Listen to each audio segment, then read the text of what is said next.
দেখেছো আকাশের অবস্থা? এটা হচ্ছে দমদম নপাড়া। আর পিছনে যেটা দেখতে পাচ্ছ সেটা হচ্ছে মেট্রো কারশেড। তো আমি ফ্ল্যাট থেকে এই ছবিটা তুলেছি। মানে কলকাতা এই ঝড়টাতে কি অবস্থা করেছে একবার দেখে নাও তোমরা সবাই। এই ভিডিওটা একটু পরে করা হয়েছে, না হলে মেট্রো কারশেডের ওখানে 3-4টে গাছ আমি অনেকক্ষণ থেকে ওয়াচ করছিলাম। তো 3-4টে গাছ পরপর ভেঙে ভেঙে পড়েছে। তো তারপরে আমি ভিডিওটা শো করলাম।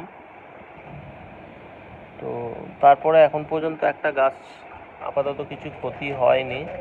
তো জানি না কি হবে।